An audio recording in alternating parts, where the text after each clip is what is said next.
Bonjour. Donc, je remercie les organisateurs de cette 25e Java de m'avoir convié avec vous aujourd'hui pour effectivement parler d'un sujet qui est un peu peut-être plus original, mais qui est aussi sur l'humanisation des soins, le bien-être du patient. C'est aussi un des objectifs lorsqu'on travaille en réanimation.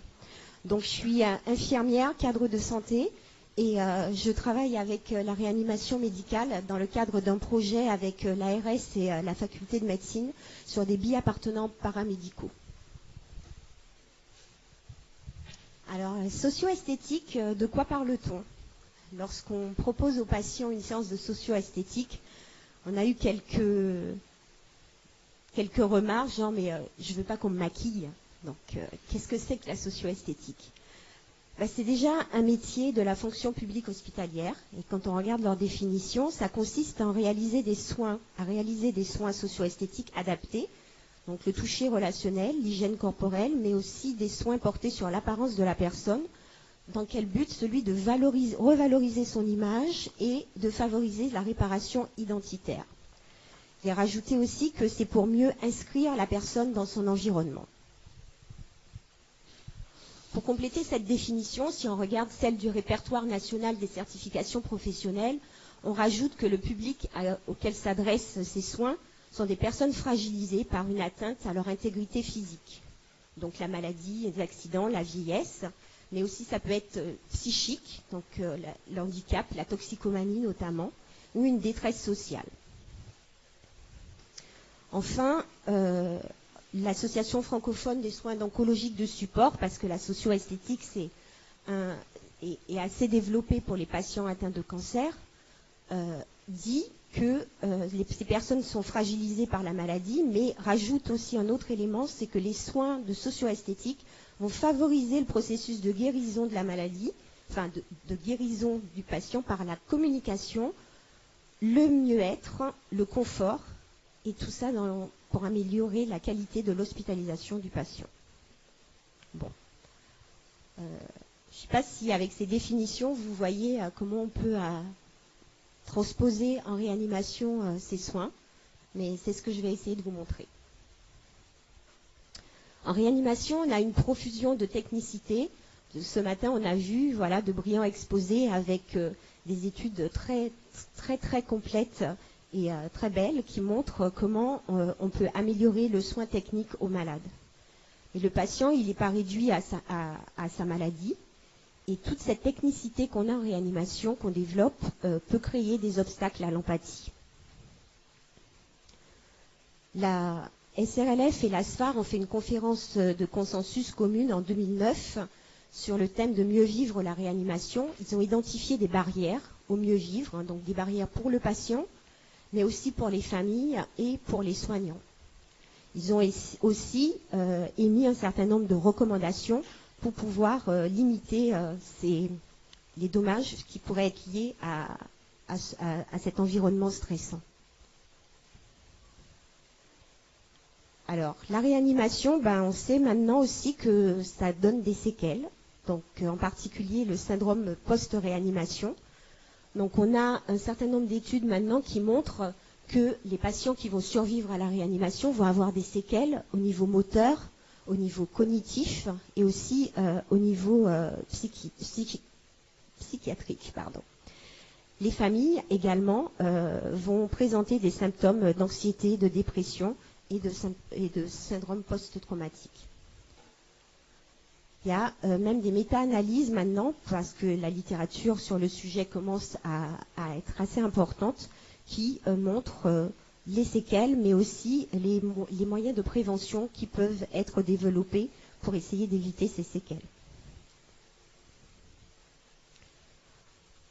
Enfin, le tableau, pour finir de le dresser, il y a aussi Nathalie Ampliaco en 2006 qui nous montre que les réanimateurs ont un syndrome d'épuisement professionnel sévère dans 47% des personnes interrogées, modéré 30%, faible 23%. À côté de ça, on a aussi les infirmières qui ne sont pas en reste, avec une souffrance morale qui est décrite, notamment liée à des situations cliniques qui sont avec un pronostic vital engagé.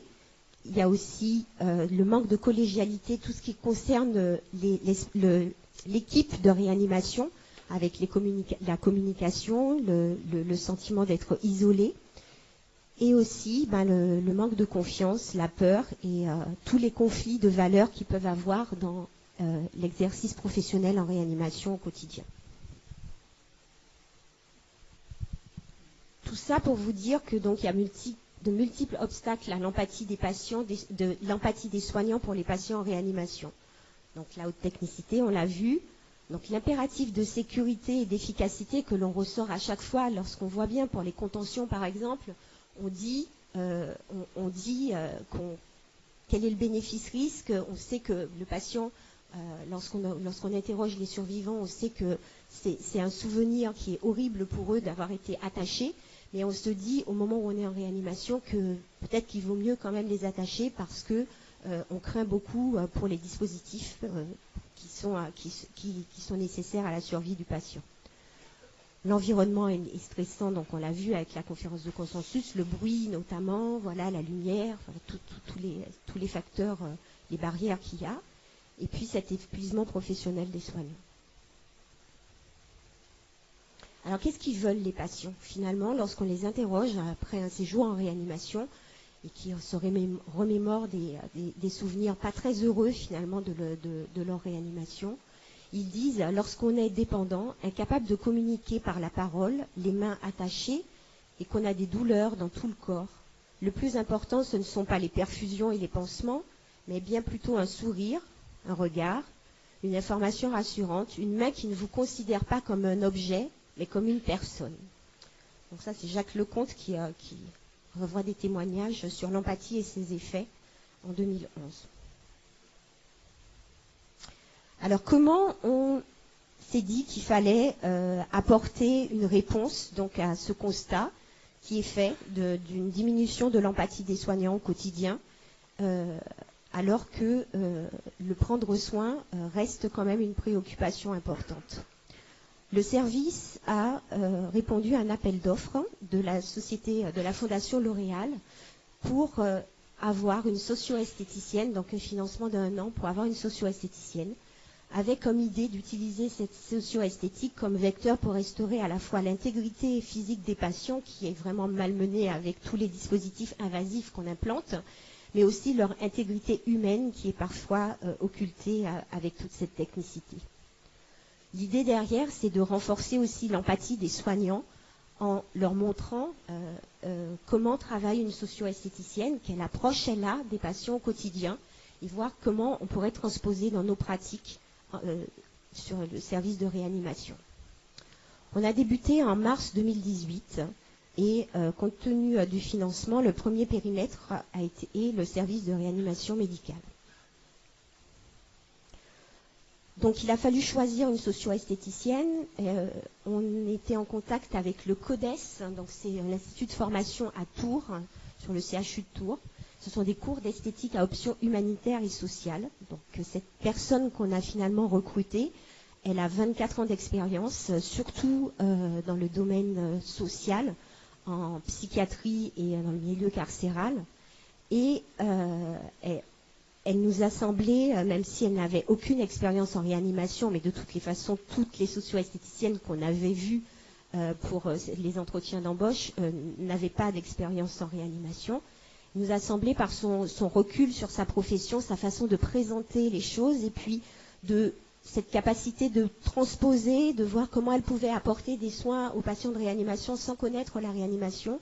Ça nous a semblé pertinent et donc on est parti sur cette expérience avec elle. Elle a été intégrée à l'équipe soignante et donc elle est présente une fois par semaine. Sa journée commence par le staff paramédical et médical dans lequel on élabore un plan de soins journalier. Donc avec l'équipe, on définit les patients qui sont éligibles et elle nous présente aussi les actions qu'elle a réalisées sur la semaine d'avant. En moyenne, par jour, il y a 5 à 7 patients qui vont pouvoir bénéficier de soins de socio-esthétique en fonction de leurs besoins.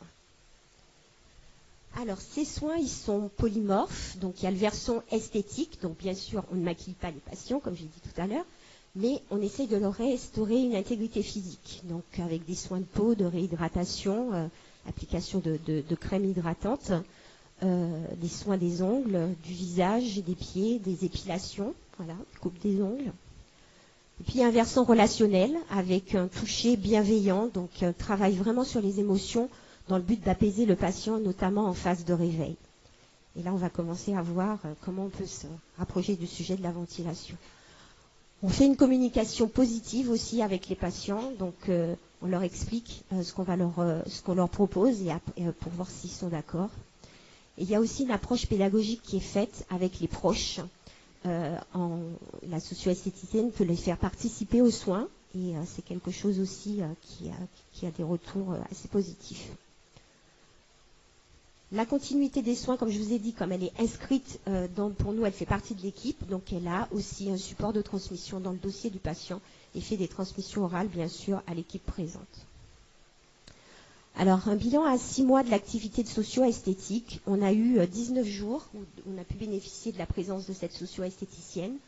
Ça fait un total de 62 séjours, de 62 patients qui ont pu participer et un nombre de séances de 96 parce qu'il y a des patients qui ont pu avoir entre 1 et 7 séances, sachant qu'il y a même des patients qui ont eu 2 séances dans une même journée. La durée moyenne des séances est de 25 minutes. L'âge moyen des patients, 60 ans. On voit que la proportion homme-femme, contrairement aux idées reçues qu'il pourrait y avoir, les hommes aussi apprécient les séances de socio-esthétique et les acceptent lorsqu'on leur propose. Et on a 42% de patients qui sont en unité de surveillance continue, 52% en réanimation.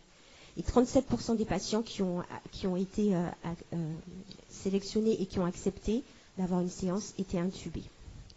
Si on regarde un petit peu les refus qu'on a eus, on n'en a eu que 10, un homme et 9 femmes, avec un âge moyen de 78 ans. Mais sur les motifs de ces refus, ce qui est intéressant de voir, c'est que les patients disent que lorsqu'ils ont des soins programmés, des soins ou un examen programmé dans la journée, ils n'ont pas la capacité, en fait, pour 5 d'entre eux, à se dire je vais faire une séance de socio-esthétique parce qu'ils sont trop omnibulés par l'approche de ce soin ou de cet examen qu'ils ne veulent pas rater. Donc c'est une source quand même d'anxiété pour les patients. 3 patients ont mis pour motif la visite d'un proche. Pareil, ils ne voulaient pas rater ce moment parce que faut que je précise que pour l'instant, pour les contraintes architecturales, le service n'est pas encore en visite H24. C'est un projet qui va bientôt voir le jour avec le nouveau bâtiment qui est en train de se créer là. Et 2 patients ont dit qu'ils étaient fatigués.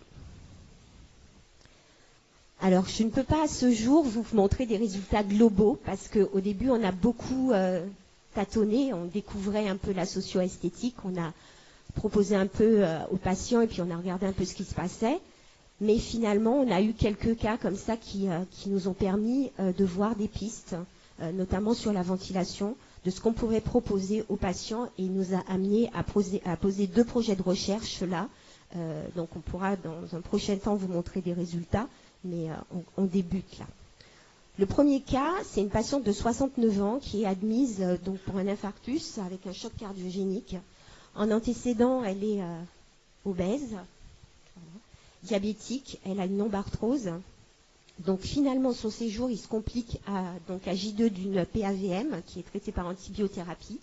À J5, on va arrêter les sédations, mais on va poursuivre donc une déplétion par diurétique parce qu'elle a une surcharge hydrosodée et puis elle va être sous dobutamine parce qu'elle a une dysfonction cardiaque qui persiste. Son sevrage ventilatoire est difficile. Pourquoi ? Parce qu'elle est agitée, elle montre des signes d'inconfort et elle est polypnéique. Finalement, les jours se succèdent. À J10, elle va avoir une première séance de ZIP et puis elle va échouer systématiquement toutes ces épreuves de sevrage qui sont faites de façon quotidienne et la patiente va commencer à être opposante aux soins et exprimer son envie d'en finir. À J18, on lui propose une séance de socio-esthétique de 25 minutes. Alors, quand on regarde les données cliniques avant le soin, on voit que la patiente avait une fréquence respiratoire à 25, un score d'anxiété qu'elle évalue à 10 et un score de bien-être à 0.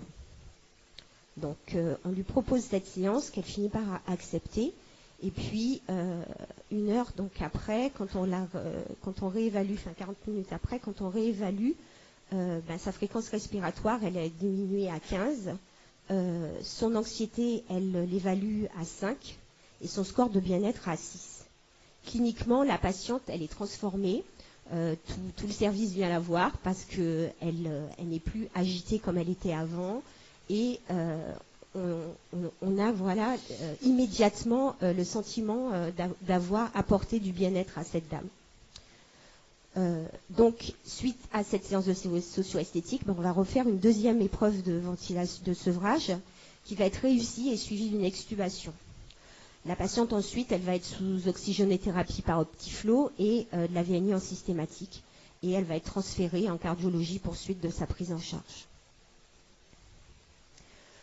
Deuxième cas qui a été assez significatif dans le service, c'est un patient de 66 ans qui est admis en réanimation pour choc septique. Donc c'est un patient qui a des antécédents de myélome et avec des atteintes osseuses multiples. Donc ce choc septique à point de départ pulmonaire et une insuffisance rénale. Le patient rapidement, il s'était amélioré, donc il a été extubé, puis finalement il a été réintubé de façon précoce à H12 sur un encombrement bronchique. Et puis après, il va y avoir un sevrage ventilatoire difficile sur une polypnée, une anxiété majeure du patient et aussi une surcharge. Il va présenter un nouveau choc rapidement évolutif. Et puis à J9, on lui propose une séance de socio-esthétique qu'il accepte, qui va durer 35 minutes. Donc lorsqu'on regarde avant le soin, le patient il est déjà polypnéique. Il était polypnéique depuis plusieurs jours, avec une fréquence respiratoire à 40 et une dyspnée qu'il évaluait à 4. Le patient, pendant la séance, déjà, on voyait tout de suite qu'il se relâchait. Il faisait des signes comme ça avec le pouce pour montrer sa satisfaction. Et après le soin, il a une fréquence respiratoire à 17. Donc, le reste, les scores, vous voyez là, ils ne sont pas évaluables, tout simplement parce que le patient il s'était endormi. Donc, on ne lui a pas posé les questions. On est parti sur la pointe des pieds et on l'a laissé se reposer. Donc finalement, il a été extubé après. Lorsqu'il s'est réveillé, on l'a extubé et il n'y a pas eu de complications. Il a été sevré en oxygène le jour même et ensuite il a été transféré en hématologie. Dernier cas, peut-être un peu moins spectaculaire, mais bon, c'est les pistes de travail que je vous présente. Un patient de 70 ans qui est en réanimation suite à un arrêt cardiaque hypoxique. C'est un patient BPCO qui avait fait un bronchospasme sur une pneumonie.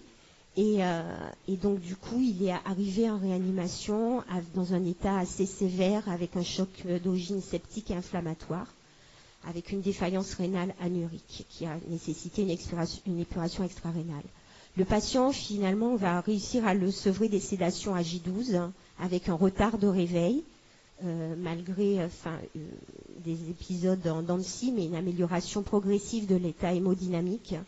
Et un sevrage ventilatoire difficile. Il a présenté une neuropathie de réanimation vraiment sévère avec un encombrement bronchique, une toux inefficace.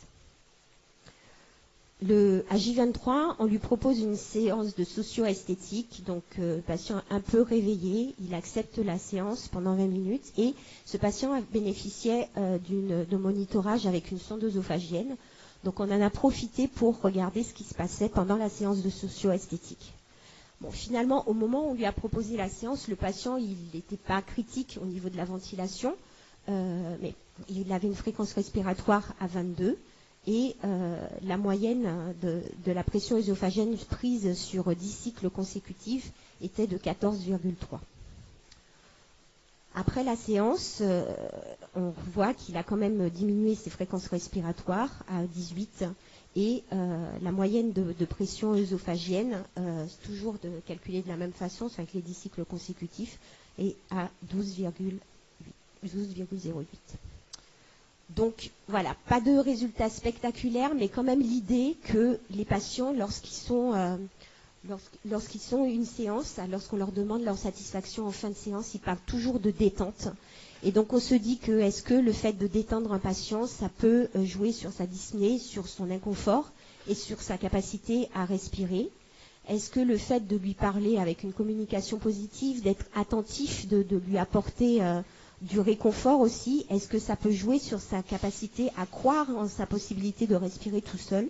Donc ce sont des pistes qu'on va explorer avec les 2 projets de recherche qu'on a déposés là. Donc l'impact pour le patient, donc là je remercie cette patiente qui a accepté qu'on la prenne en photo donc avant une séance où elle était très fatiguée, assez algique avec une fasciite et des soins délabrement de jambes assez importants. Et puis après la séance, spontanément, on lui a rien demandé, on voit qu'elle sourit sur la photo. Donc l'idée c'est ça, c'est qu'on favorise un regard bienveillant du patient sur lui-même, mais aussi des proches et des soignants sur le patient. Donc je vous ai mis quelques verbatims là des patients, mais c'est une expérience humaine très riche aussi de proposer aux patients de réanimation ce type de soins. Mieux vivre la réanimation, donc on a vu ce matin et on a des réanimateurs d'exception qui sont présents aussi aujourd'hui pour que la compétence technique, elle est là et elle continue de s'améliorer de jour en jour. Mais il faut aussi qu'on travaille cette relation thérapeutique avec une meilleure empathie de nos soignants, une meilleure approche relationnelle par le toucher bienveillant lorsqu'on va toucher les patients. Et puis aussi un regard que la famille aussi va porter qui va être différent sur le patient qui est souriant, mais aussi sur le service pour améliorer les conflits d'équipe et les conflits qu'il peut y avoir avec les familles. Le regard différent de la famille qui apprend que le patient a pu bénéficier de ses soins et qui le voit avec un sourire aux lèvres. On a aussi une psychologue dans le service. Je sais qu'elle est là, mais je ne la vois pas. Donc, on travaille aussi en collaboration avec elle parce que le soin de socio-esthétique, on l'a vu aussi, ça libère une parole qui pourra être reprise après par la psychologue du service.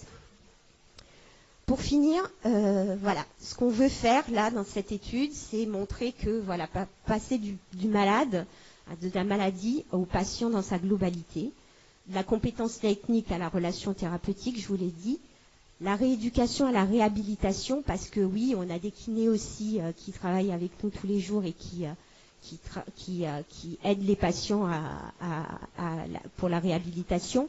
Mais la réhabilitation, ça passe aussi par l'occupationnel.